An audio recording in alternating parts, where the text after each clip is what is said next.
Spot દાદા, આ coffee ઠંડી છે, બીજી લઈ આવો. એક જ છે. તો તને ગરમ કરી લઈ આવો. અત્યારે નહીં થાય, અમે કેમેરા ઓન કરી રહ્યા છે.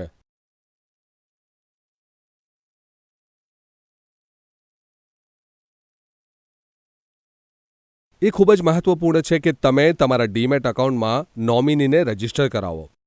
ચાલો સમજીએ અમારા એક્સપર્ટ દ્વારા કે તે શા માટે ખૂબ જ મહત્વપૂર્ણ છે. કેમ કે ભવિષ્યમાં જો તમારી સાથે કોઈ અઘટિત ઘટના બને તો તમારું ઇન્વેસ્ટમેન્ટ કોઈ પણ ઝંઝટ વગર તમારા નોમિનીને મળી જાય.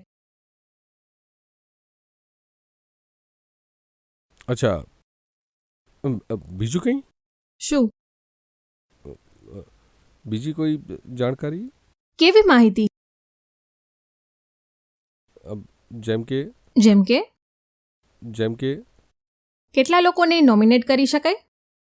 એ જ, કેટલા લોકોને નોમિનેટ કરી શકાય? વધુમાં વધુ 3. બીજું કંઈ? કેવી રીતે કરી શકાય? યસ, એની પ્રોસેસ શું છે? એક સિમ્પલ નોમિનેશન ફોર્મ ભરવાનું હોય છે અને તે ક્યાં મળશે? ક્યાંથી મેળવી શકીએ? તમારા ડીપી એટલે કે ડિપોઝિટરી પાર્ટિસિપન્ટ પાસેથી. ફક્ત 3 ફરજિયાત માહિતી ભરવાની હોય છે. તે ખૂબ જ સહેલું અને સરળ છે. દરેક જણે કરવું જોઈએ. બીજું કંઈ? બીજું કંઈ પૂછવું છે? બધું તો જણાવી દીધું. હું વિચારી રહ્યો હતો કે આટલી બધી જહેમત ના ઉઠાવશો.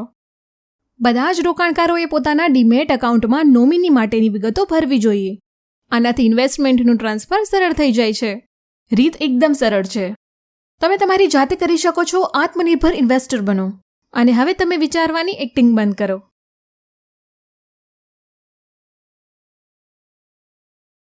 એક કોફી લાવો પ્લીઝ. ચોક્કસ મેડમ. આભાર.